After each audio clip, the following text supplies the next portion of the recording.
Good afternoon and welcome to our first regular scheduled meeting of October. I appreciate we have a big crowd tonight and we have some exciting recognitions and a presentation before the body of our meeting, and we welcome all of you watching us on our Electric City Television.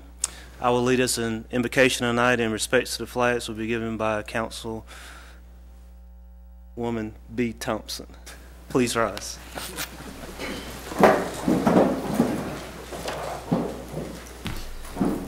Father, we thank you for this day, and we thank you for the blessings that you have put upon our community. We thank you for all the citizens in the city of Anderson and our surrounding areas, and those of us who have jobs, we appreciate those jobs, and there are many of us who are looking for employment, and we pray for those people as they look for employment. As always, we thank those frontline people within our organization that protect us in both the police, fire. We thank our public works people who keep our city beautiful, and we ask that you keep all of us safe and away from harm. In your name we pray. Amen. Amen. Amen. I pledge allegiance to the flag of the United States of America and to the republic for which it stands, one nation, under God, indivisible, with liberty and justice for all.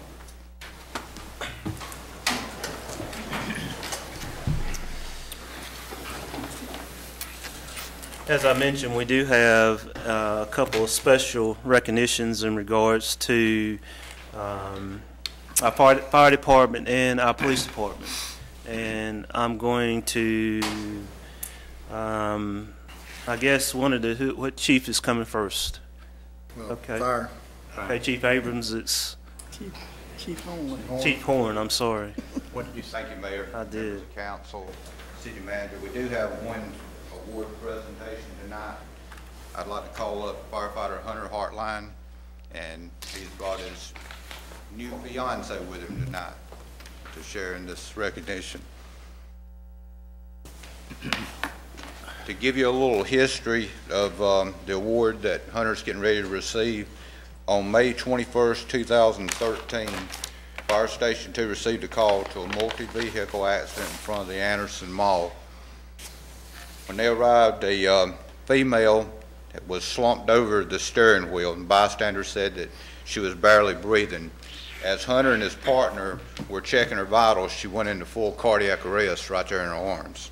So they removed the lady from the vehicle, started CPR on her, and she regained a pulse, started breathing, and made a full recovery.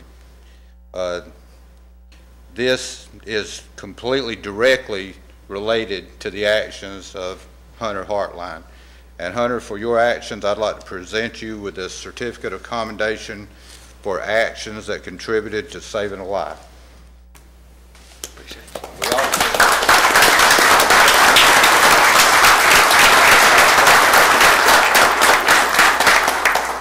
The ribbon will be worn on your Class A uniforms for this day forward. And the fiance is going to put the ribbon on.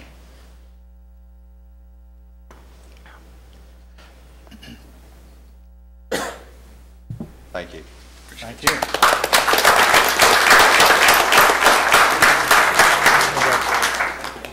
Thank you for doing that. Great. Thank you. Congratulations, son. Good job. I know she's great. Good job.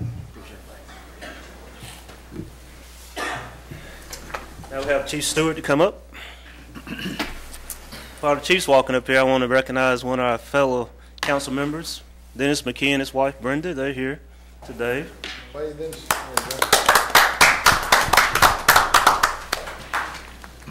Thank you, Mayor, and thank you, Council. I'd like to ask Alan Hammond to come forward at this time. Lieutenant Hammond has just recently retired from the police department, and I'd just like to share a little bit about Alan with you. He's a 26-year veteran of law enforcement. 19 of those years have been here at the Anderson Police Department. Over the years, he's worked in the Patrol Division, Special Operations, and the Bicycle Community Patrol. He's helped coordinate the training division, worked in community patrol, been assigned as a desk officer at the police department up front. Also, since 2008, he's served as a patrol lieutenant over one of our shifts. He most recently is ending his career here as an administrative lieutenant over the detention center. And I have to say, I have a little personal with this myself. When Lieutenant Hammond started the police department, he came to Delta Shift, which is the shift I was on, and I got to serve as his field training officer. Although I think over the years he's taught me more, and I certainly appreciate it. Lieutenant, you have some family here. Anybody you'd like to recognize tonight? Can I say a couple words? Yes, sir. I'm a man of little words, but a lot of action. I guess I hope that's my motto. I'd like to thank my family, my wife, of my whole career. Laurie is with me tonight. A lot of coworkers. There's just a lot of support that's came from some of you, most of you in the audience and behind me who's had my back, the council and the city manager. I've worked for 7 chiefs over 26 years. That's a lot of chiefs I've helped make part of what they believe in. And I've taken orders and their suggestions, not always orders, but their direction, and from the city manager, and implemented those. So I have a lot of good feelings and a lot of good stories to share with the kids and grandkids. A couple other things. I got some retirement gifts for my wife. One was the little coffee cup with happy, happy, happy on it. She got, the second thing I got was, hang on a minute. Help me out, Laurie. Okay, at first I was going to go with the fan cave, the Clemson fan cave thing. I was going to get on Linda, but I'm sure John will like this fan cave sign she got. And the last thing was Beth Batson's book, the Carolina Wren story, how it flew from, you know, the Carolina Wren came up here in Bolton, Carolina. I guess today that the Carolina Wrens are up on this little fountain on the corner. So there's just a lot of things going on, and I want to thank her for doing that for me. And you recognize me. You've been with me through sickness and in health. Just a lot of good memories. And I didn't see this night coming. I thought y'all would ring the bell tower before I'll be here. I was going to be here tonight. So thank you guys. Thanks everybody.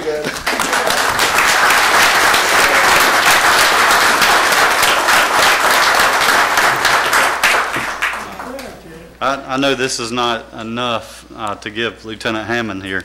The police department is going to present him with a plaque. And I just share with you that if you've ever been in any special event, whether it be a walk, the fair, a run, anything going on, Lieutenant Hammond has had his hand in that to make sure it was a success. The plaque reads, this is presented from the police department to Lieutenant David Allen Hammond. An appreciation for your outstanding service and dedication given to the Anderson Police Department for 19 years of faithful service. You'll be greatly missed. Good luck in future endeavors. Thank you.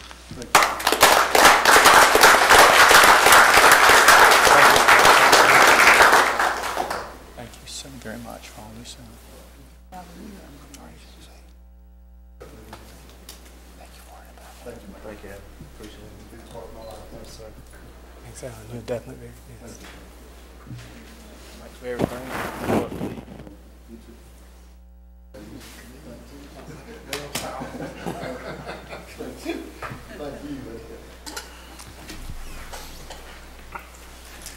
I'd like to call Lieutenant Joel McKee down with me now. Lieutenant McKee is going to take Lieutenant Hammond's place here at the police department, and he will resume the duties of the detention lieutenant. Lieutenant, anybody here you'd like to recognize tonight? Yes, excuse me. I have my mother and father. It's Brenda and Dennis McKee right back here in the corner. My wife is sitting right beside them. Without my parents teaching me what humility and dignity and respect for others was, I would not be here right now. And they also taught me about Jesus Christ, and that's what's made this possible. My wife has endured many long holidays and nights without me being at home because of this job. So I do appreciate their ability to let me do this, because it takes a lot to be able to be a police officer. I just want to share just a little bit tonight about Lieutenant McKee. He started here at the PD in 1997 as a reserve officer, and in 1999 he became full-time employed. He has served on the bike team in special operations, which he, in over 7.5 years, he's gained the rank of sergeant, also serving in vice and narcotics. He directed the city's first street crime unit, and in 2009 he joined the patrol division as a road supervisor. In 2011, he joined the training division and then returned back as a road supervisor in patrol until he gained his newly rank.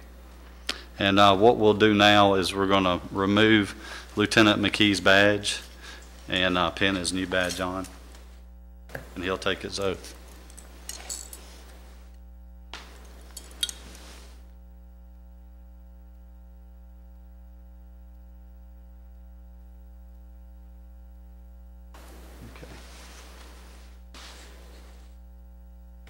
Lieutenant McKee, if you'll raise your right hand. On my honor, I will never betray my badge, On my honor, I will never betray my badge, my integrity, my integrity, my character, or the public trust. my character, or the public trust. I will always have the courage to hold I will always have the courage to hold myself and others accountable myself and others accountable for our actions. for our actions. I will always uphold the Constitution, I will always uphold the Constitution, my community, my community, and the agency I serve. and the agency I serve. So help me God. So help me God. Congratulations. Thank you. Congratulations.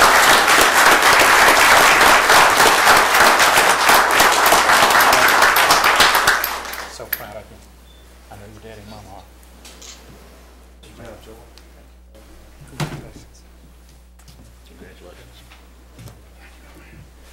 Mayor, I think that everybody put the connection together when you recognize former council member McKee, but this is his son, and so just in case we didn't, Yeah. keep him on our own. Thank you, Dennis.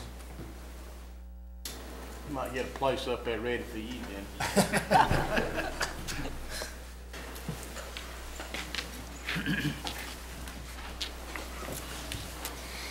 We've got a special presentation from AnMed Health as part of our Heart and Stroke Committee. And I'm going to ask that Dr. Stoll come up and give a few words about his presentation.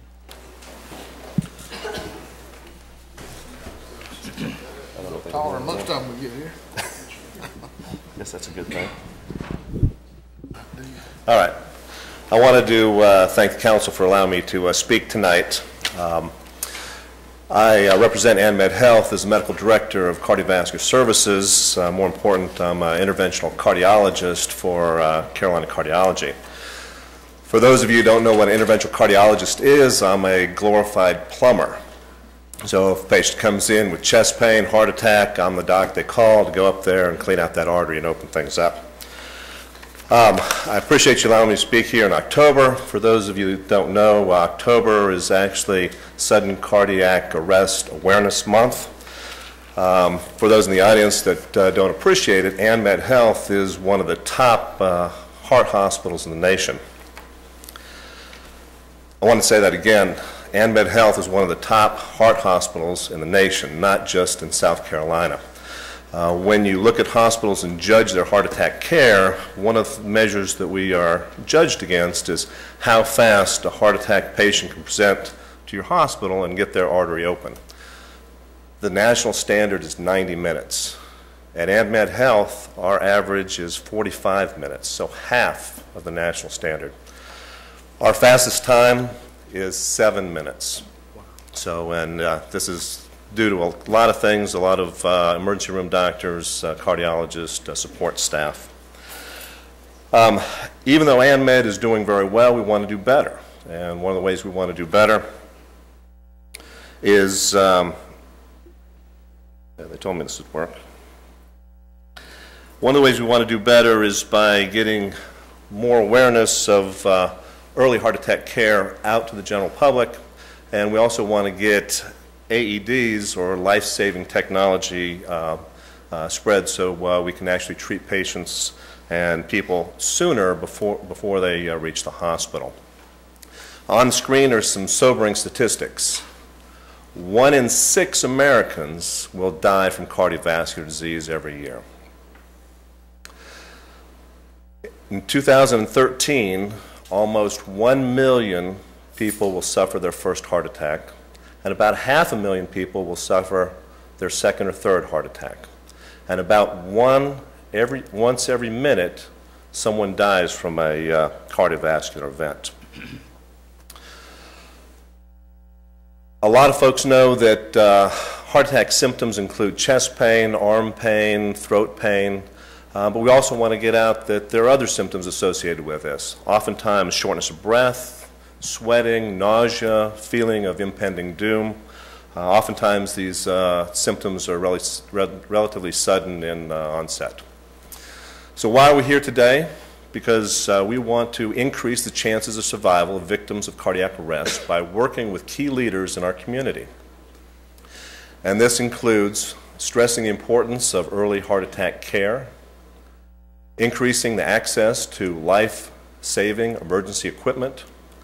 We would like to propose placement of AEDs in key public access areas, and propose mandatory AEDs in new construction, particularly those buildings where there is a high volume of public folks. Time is muscle. Once an artery closes, we only have minutes before heart muscle starts dying, and that cannot be brought back. We have approximately 6 hours before the muscle is completely dead. Usually most of it is gone within the first hour or two.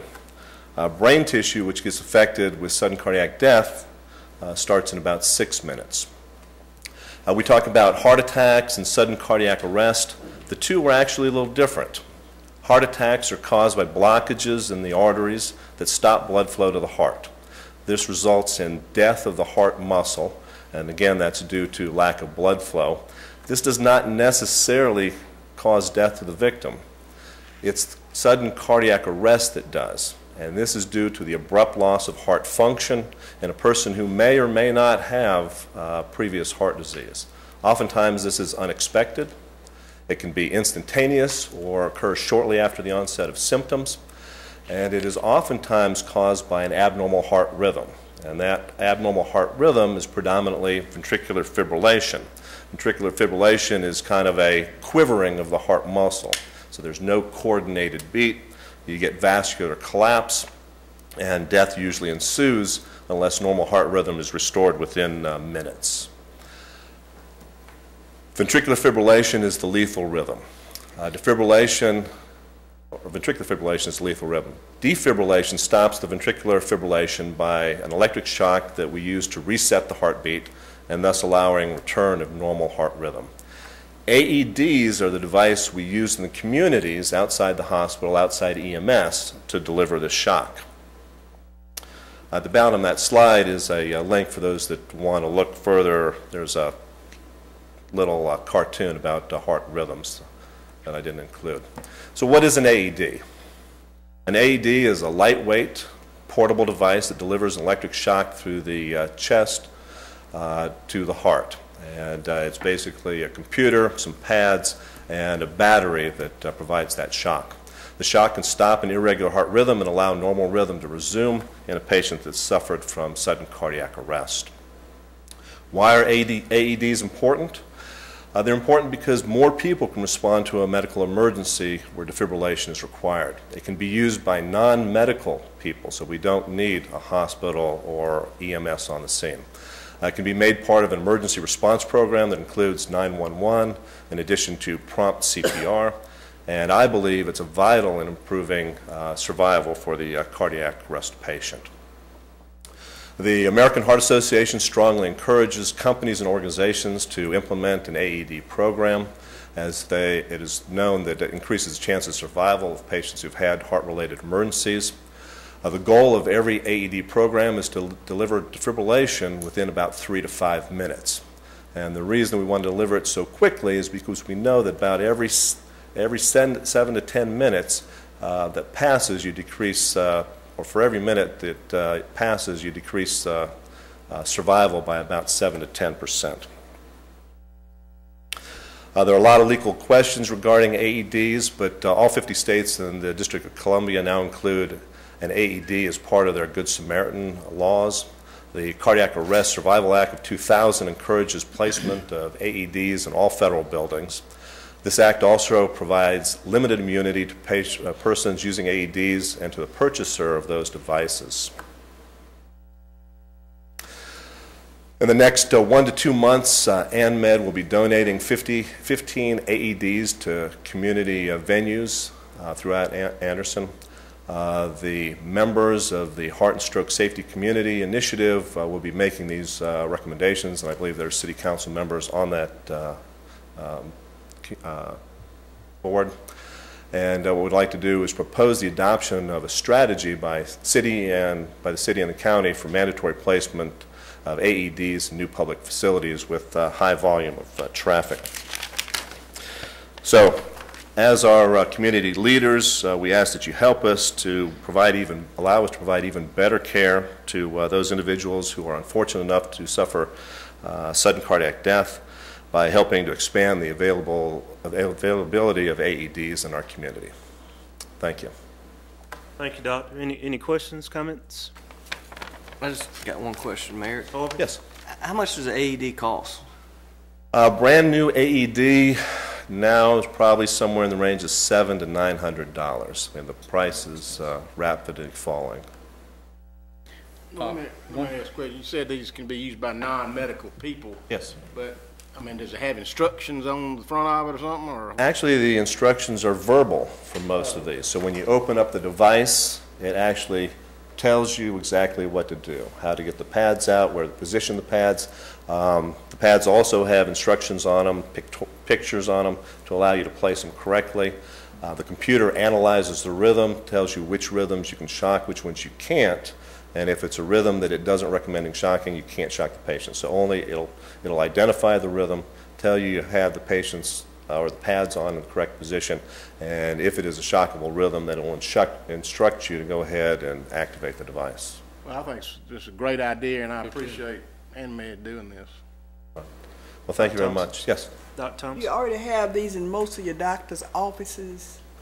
I don't know that I can say most of the doctor's offices, but probably a majority of the doctor's offices now have AEDs or defibrillators available.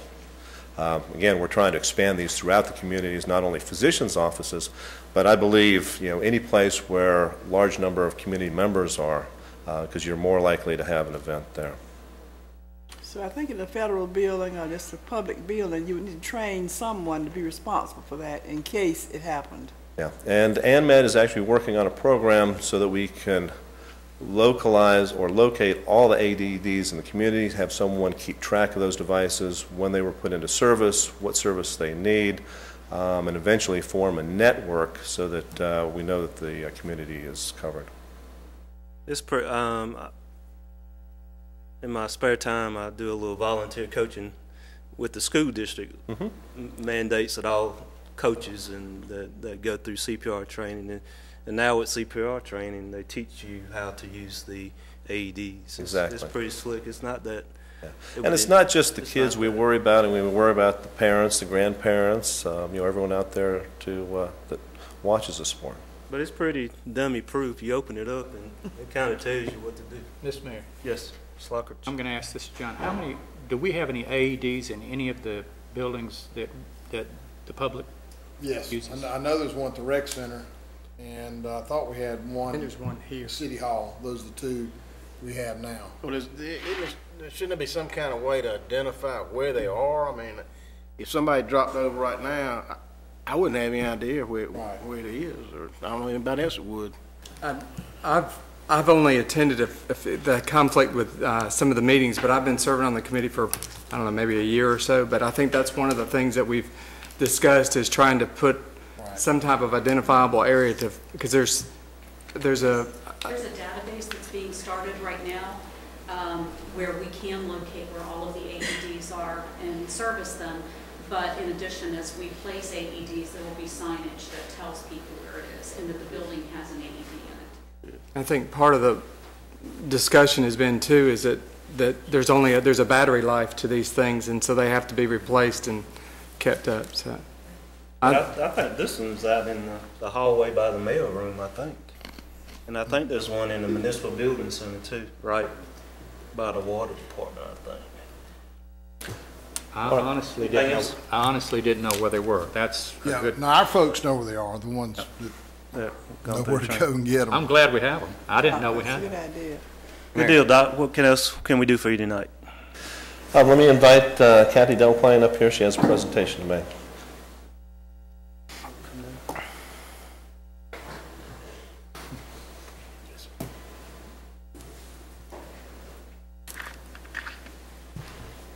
Mr. Mayor, on behalf of AnMed Health and the Heart and Stroke Safe Community Initiative, we would like to donate 2 AEDs to the city of Pittsburgh. I'm from Pittsburgh. Sorry about that. That's okay. We're glad to have you from Pittsburgh. And one of those is earmarked for the municipal business building. Okay. We heard that that did not have an AED, and the other is to be determined based on need. And we will have additional, there are 13 additional right now to be donated as well. And the Heart and Stroke Safe Community Initiative has identified some of those areas, but not all of them. Thank you. Appreciate Thank you very much.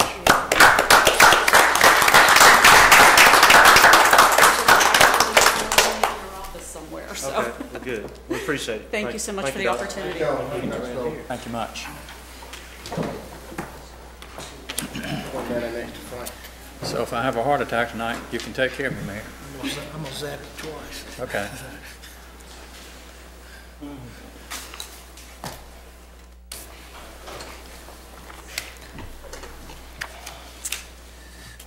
The minutes of our September 23rd meeting have been distributed. Any corrections or additions to the minutes?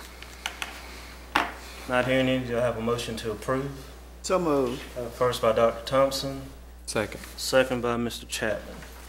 All those in favor say aye. Aye. Opposed? The minutes of September 23rd pass unanimously. We have one item of old business, and that item is request consideration of an ordinance. What about the minutes of October 7th? All right, we did have a special call meeting. I stand corrected. Have a motion on October 7th. So moved. First by Dr. Thompson, second by Mr. Lockridge. Discussion? All those in favor say aye. Aye. Opposed?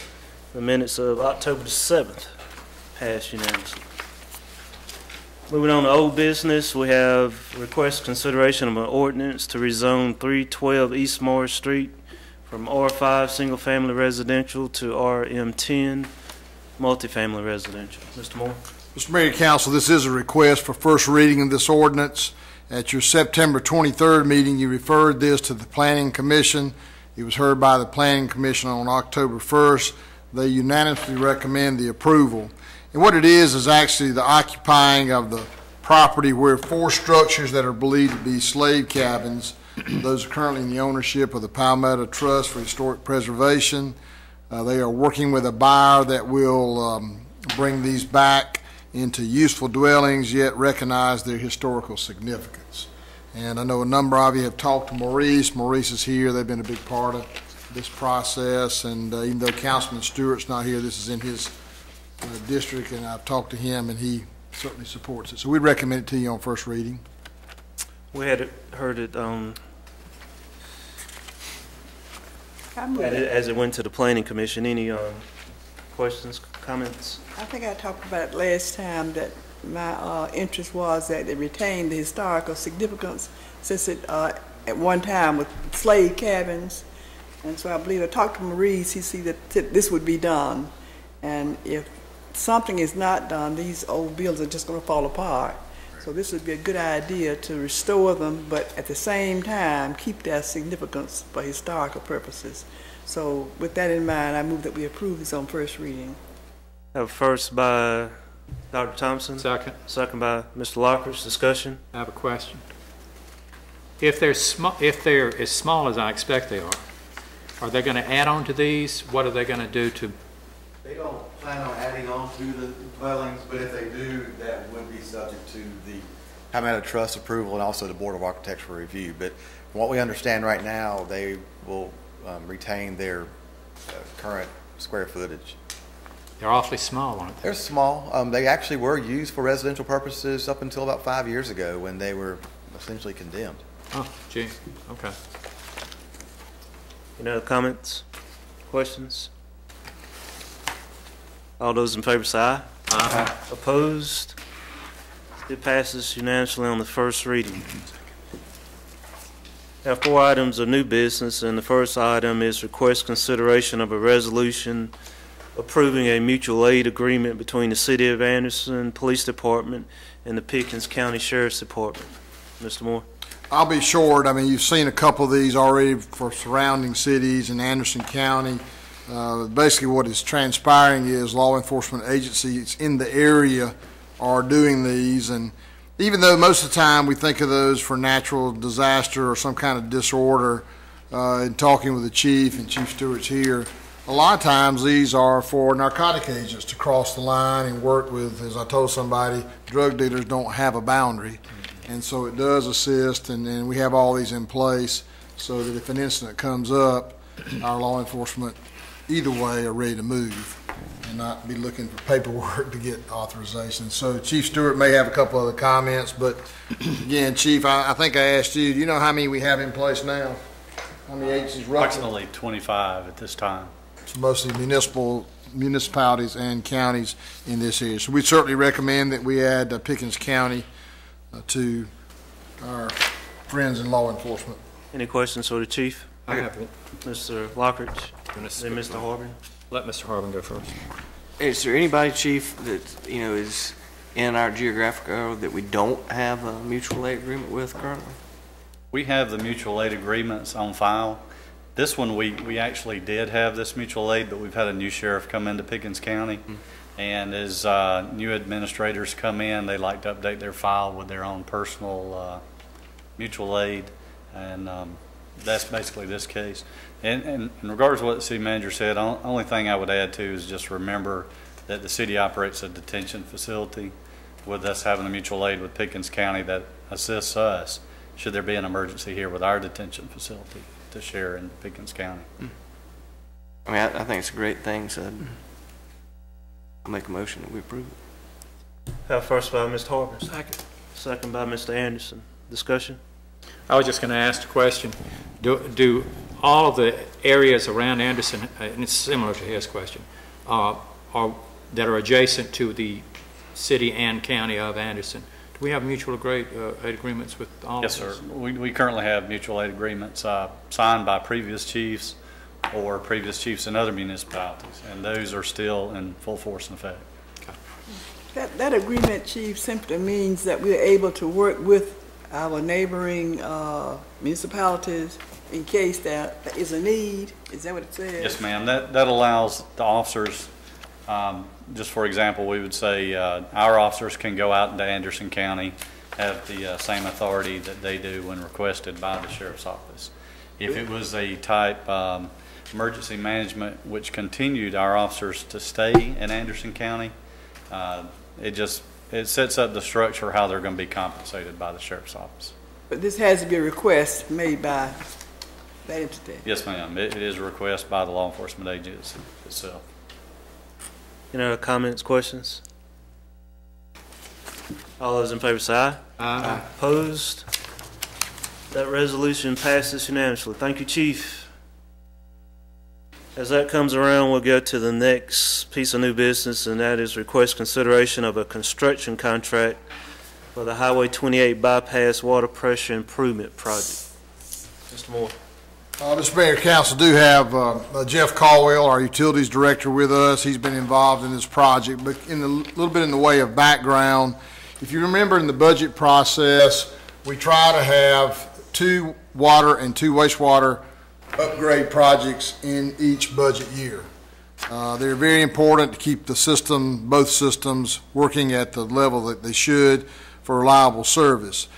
The first project was the Old North Anderson, and that is the project that involves Hunter Henry, James, and then the other side of Lindley Park. So that one is well underway. And then the second project that we'd like to put out today is one that's actually outside the city, but are people on our water and sewer system, and we refer to it a lot of times as Sullivan Hills, the 28 bypass. We have some very low pressures.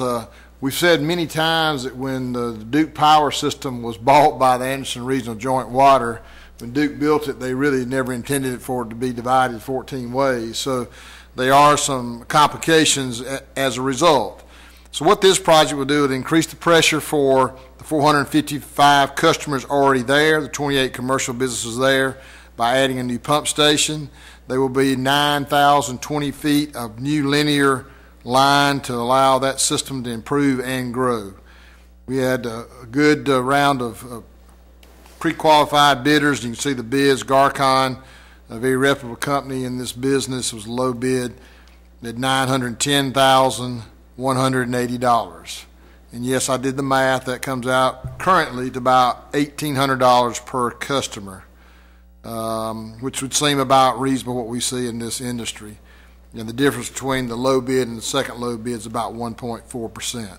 There are some DHEC requirements that we do struggle to meet in this area now, so this will certainly take us off of the DHEC list for the area.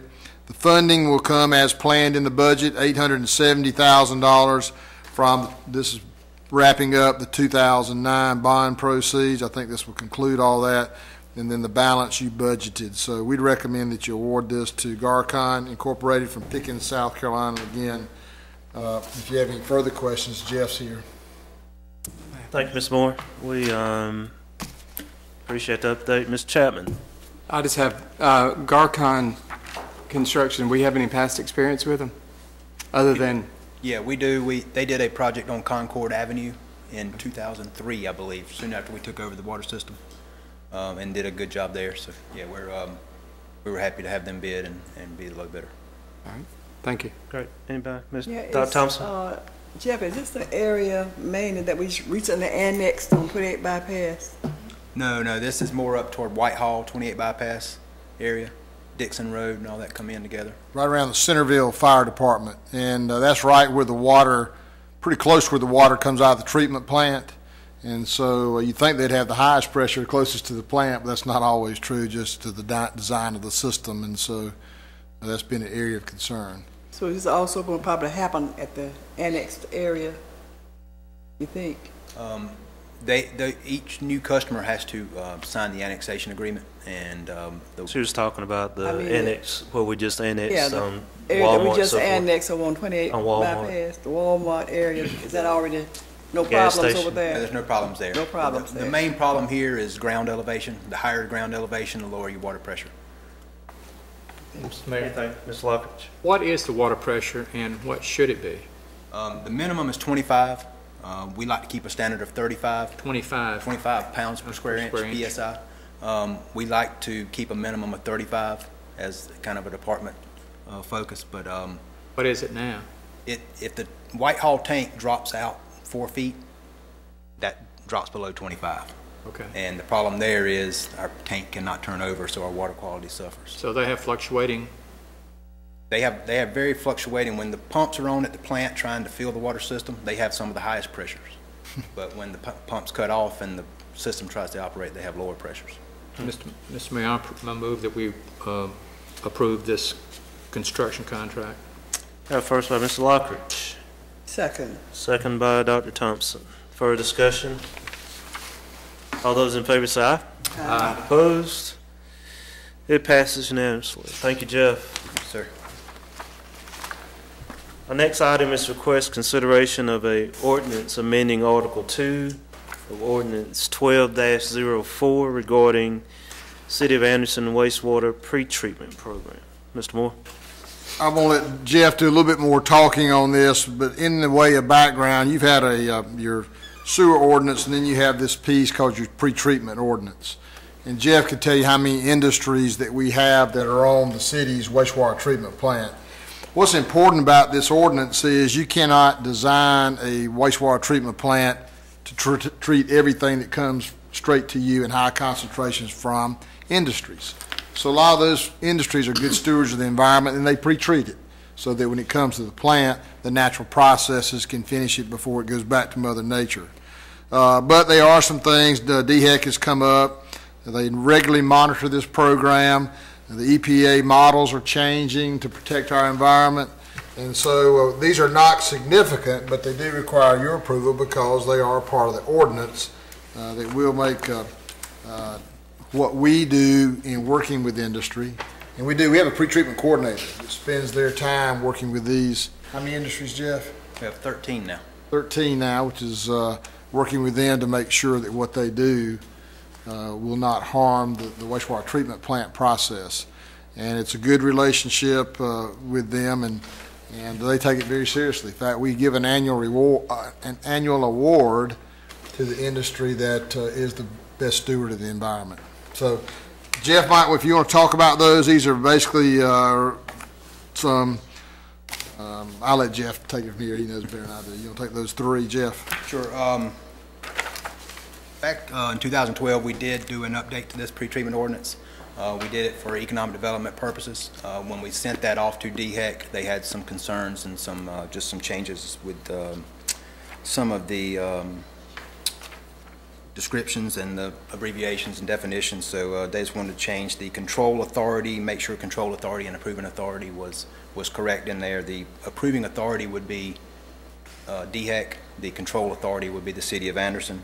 They also wanted to make sure that we had the appropriate regulations listed in there for the state instead of the federal regulations, and also just some, I wanted to clarify some issues on some pollutants that we do not allow into the system. So that is the basic changes here. Thank you. I'm sure everybody read that front cover, the back. Actually, I did. Any questions, comments? I guess I just have one. This is just an ordinance that it's being directed by DHEC? Yes. Yeah, we have to have this to run a pretreatment program. We already have the ordinance, but we had to make the changes in the ordinance. Am I correct? Absolutely, yes, sir. And I move that we go ahead and adopt it. We did include number 4 in the revisions, is that right? Yeah, well, the numbers got off there. It's 1, 2, and 3, not 1, 2, and 4. Oh, yeah. What happened there? The third one. But yeah, that is also included in this. Wouldn't you know it? I wasn't going to say anything about that. First by Mr. Lockridge. Second. Second by Mr. Harbin. Further discussion? All those in favor say aye. Aye. Opposed? Passes unanimously. Thank you again, Jeff. Thank you. Our last item is request ratification of a change order for Thrift Brothers Incorporated regarding the Westview Cemetery improvements. Mr. Moore? First, Mr. Mayor and Council, let me thank you for letting us go ahead with Thrift Brothers to resurface all the streets in the Westview Cemetery. They were on site today. I did drive by. They're wrapping up the storm drainage through between the old section and the new. I know this is in Dr. Thompson's area. Very important to that community. But again, and just to remind you, 2,560 new grave sites will be part of this. You did award the low bid back to Thrift Brothers for $235,000. The city had budgeted, our city engineer, $315,000, so we got a good bid. This is about $9.31 a square foot, which is what we see the market is for resurfacing right now. So again, we know their price is good. Bring the total project to $270,000. So what you're approving tonight is that change order. Even though we've issued it, the purchasing rules and regulations do require us to bring it back for your ratification and public disclosure. So hopefully we'll be wrapping up in just a few more weeks. Good, great. Any comments, questions? I go by there almost every day just to watch the improvement, and it's looking really good. And I think that adding those paved roads through the cemetery is going to be a great improvement. So I'm anxious, and the community is anxious to see the completion because we need those grave sites. And I thank Have we gotten any response from the funeral homes or in the yes. area? Yes. There is a marketing plan. I can't speak to it tonight, but a lot of the funeral homes expressed a desire to retain some of the grave sites in their inventory, so on an as-needs basis they would have those available. And we have looked back. I think there was a comment about doing sections at a time so you wouldn't have them scattered. So we will, for maintenance purposes, we will release the new sites in some orderly system. I think there's about 4 phases. Good idea. Great. Mr. Chapman? There was some discussion about the cul-de-sac at the gate, so Right. we've decided to leave the gates open, and then it's just going to be a thoroughfare. Yeah, the more, thank you. Number one, it would have been difficult to have a cul-de-sac because they are unmarked graves in that area. Number two, the gate was locked years ago because of vandalism, drug problems. But if you look at pretty much all cemeteries that I know about in the community and all of yours, other than old Silverbrook, and it's not foolproof. Most of them are open. And in fact, Westview has no gates on the front. So, yeah, and I've driven through it a couple times. We have the ability to close it if a problem exists, but right now we're not having any. We have all of our cemeteries, so I'll let any criminals that might know, are on keep watch. So our patrol cars, especially in the evening, is part of what they ride through and check off that they've been through it. So they get regular patrol. Well, actually, this happened many, many years ago because of people used to go there and park, in the cemetery itself. And as John pointed out, a lot of things were going on, so that's when we decided to close those gates. Of course, it didn't preclude them coming in, on the other side.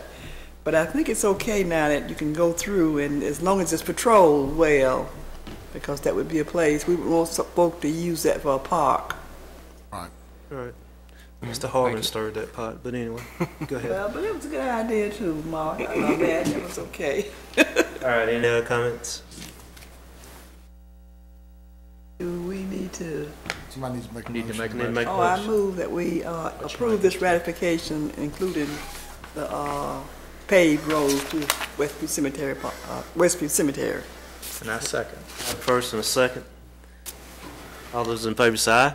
Aye. Opposed? That passes unanimously. Thank you. Usually at this point in the meeting, if there's still people around our meeting, that means there's students. We have Oakwood Christian School up here, and they're doing a government class, right? We have Boy Scout back here. What troop? 97. 97. Appreciate you being here. I see 2 young people right here. You're with Oak. Okay. Just didn't want to sit with them. All right. All right, administrative briefing, Mr. Moore. You have your quarterly progress report, and as we mentioned in an email to you this past week, we are kind of coming to a conclusion on a lot of the projects, the Lindley Park, Phase 2, the rec, and now the Carolina Wren Park. We still have some things to do in the Murray Franklin project. But what we would like to do is the capital and the next projects, whether they stormwater, hospitality, or general fund, are going to be very important. We need your input to get those in a priority order. And so we sent an email out. Hopefully you'll don't mind coming to have lunch with us a few days, and we'll work through that ahead of the budget so you'll get a better idea, better feel for the projects that are out there. So this is kind of a fun time to plan the next improvements for the community. So that's really what I would emphasize. Hope you'll mark those down. We don't overwork you, so we tried to stretch them out, I think, a couple of months, middle of the week thing. I know you can't always be here, but if you have to miss, we'll catch you up. But again, a good opportunity to plan for the next phase of growth in the community. Good. Thank you. I have one comment. Mr. Chapman. As far as upcoming events, I attended the Veterans Day Parade committee meeting where they had discussed possibly not having it this year. It is going to go forward. It's going to be Sunday, November 10th at 3 p.m.